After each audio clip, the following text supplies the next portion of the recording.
토요일 아침입니다. 토요일 아침임에도 불구하고 일어나셔서 기도하러 오신 여러분을 예수님 이름으로 환영합니다.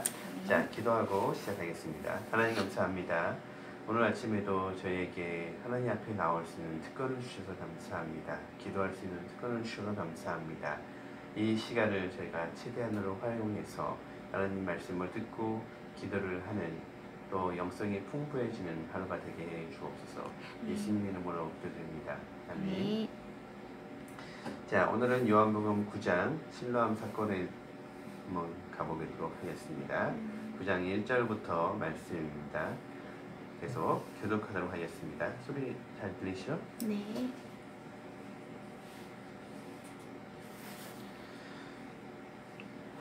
예수께서 가시다가 날 때부터 눈먼 사람을 보셨다.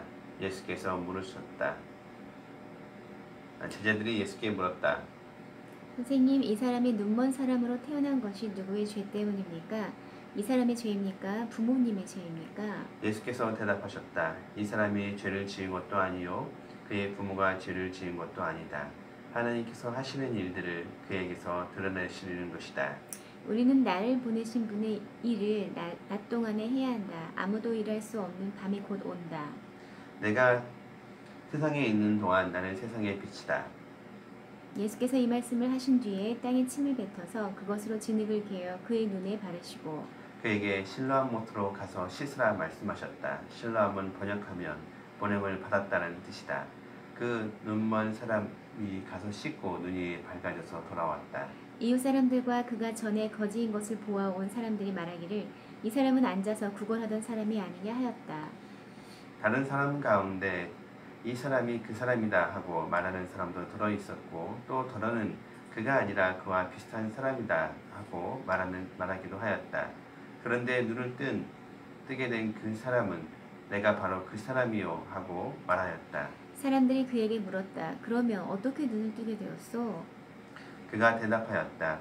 예수라는 사람이 진흙을 개어 내 눈에 바르고 나더러 실로암에 가서 씻으라 하였소. 그래서 내가 가서 씻었더니 보게 되었소. 사람들이 눈을 뜨게 된 사람에게 묻기를 그 사람이 어디에 있소? 하니 그는 모르겠소 하고 대답하였다. 네. 자, 오늘 1절부터 12절까지를 한번 읽으시고 네 가지 질문이 있습니다. 네 가지 질문에 대해서 답을 한번 적어보세요.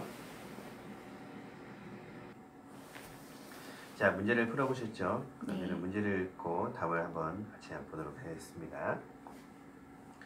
예수님의 제자들은 길 가다가 맹인을 보고 이 사람이 맹인으로 난 것이 누구의 죄로 인함입니까? 자기입니까? 그의 부모님입니까? 라고 묻습니다. 왜 그랬을까요? 그 당시 유대인들은 어떤 병이 걸리면 그것이 죄로 인해서 생겼다라고 부모의 죄로 인해 생겼다라고 생각하는 속설들이 있었던 것 같아요. 아니면 구약에 그런 이렇게 범죄하면 이런 병이 생긴다 이런 것들에 계속 이어져 온 게 아닌가 생각이. 네, 맞습니다.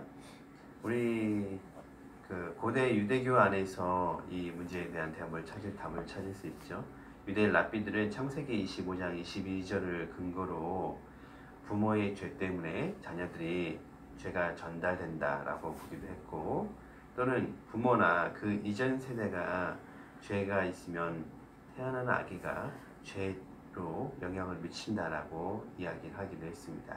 그리고 당시의 랍비들은 죄와 질병과의 관계를 설명하면서 죄로 인해서 질병이 생긴다라고 말을 하기도 했었습니다.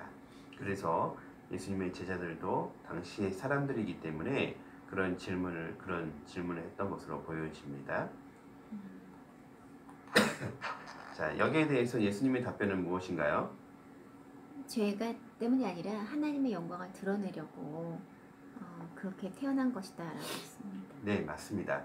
우리가 인생을 살다 보면 여러 가지 고통을 당하는데 그 고통에는 모두 우리의 죄 때문에 생기는 게 아니죠. 어떤 죄들은 당연히 질병을 일으킬 수도 있긴 하겠지만 대다수의 경우에는 하나님께서 특별하게 하나님 일을 하시기 위하여서 이렇게 하시는 거라고 볼 수 있죠.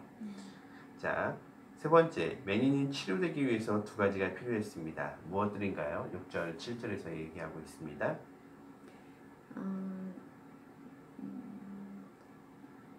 일단 실로암 못에 가서 씻으라 말씀하셨고요. 그다음에 진흙을 켜서 그의 눈에 발랐어요.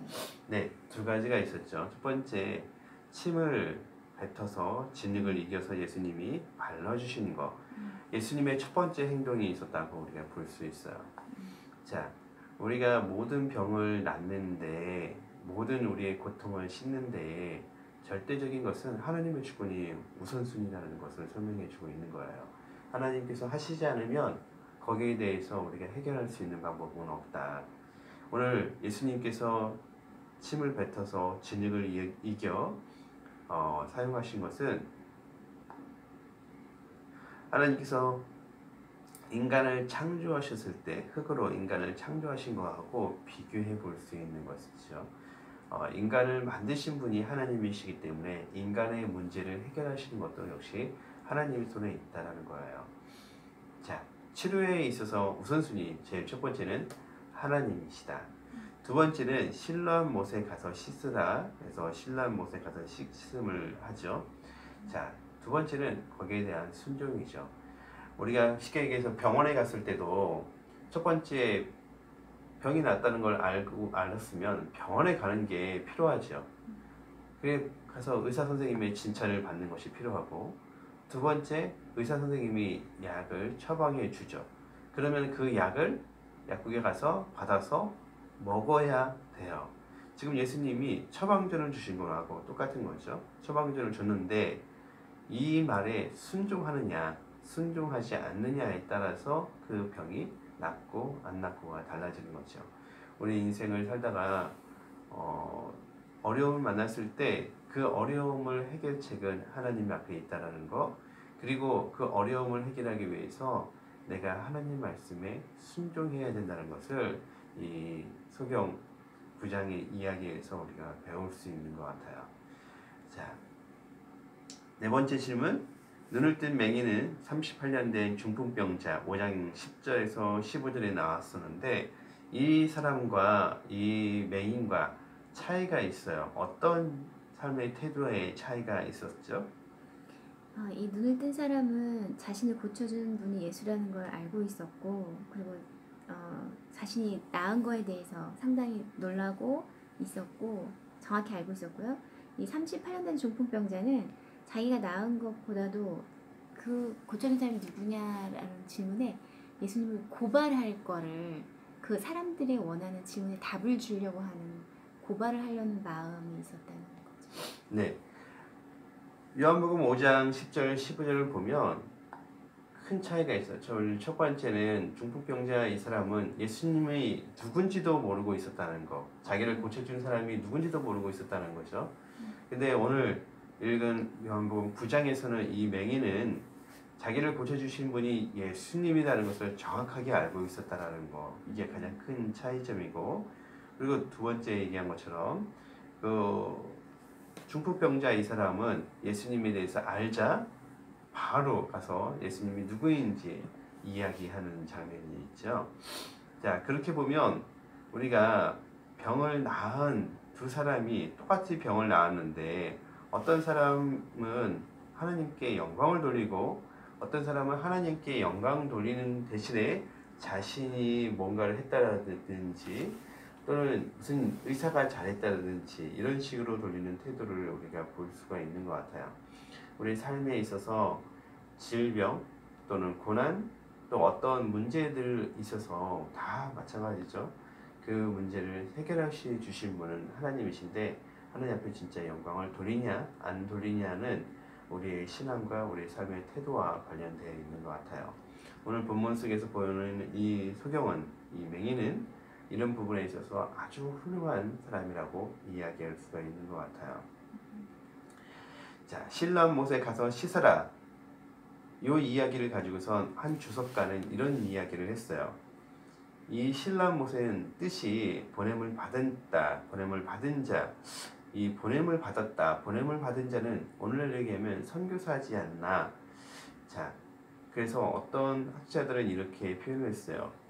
이 씻음을 받은, 이 눈이 고침을 받은 이 소경, 이 맹인은 앞으로 그 사람이 선교사가 되지 않았을까 추측해 봅니다. 보냄을 받은 자, 최초의 보냄을 받은 자, 이 사람이 어디에서 무슨 사역을 했는지 우리는 잘 몰라요.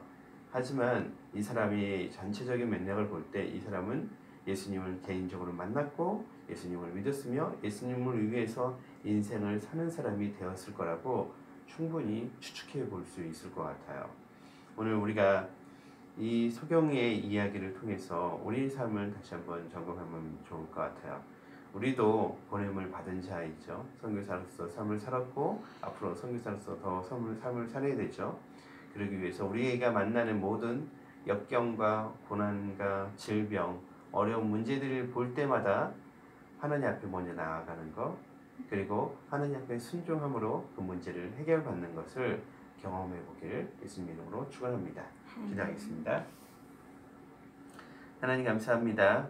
오늘 아침에 저희가 소경 이야기를 통해서 신뢰함 이야기를 통해서 하나님 어떻게 하나님 앞에 서야 되는지 생각해 봅니다. 하나님 저희의 삶의 태도를 점검해 보고 늘 하나님 앞에 나와 하나님의 음성을 듣고 그리고 나서 하나님 말씀에 순종하여서 사는 단순한 삶을 지속적으로 잘 살 수 있도록 도와주옵소서. 예수님 이름으로 기도드립니다. 아멘.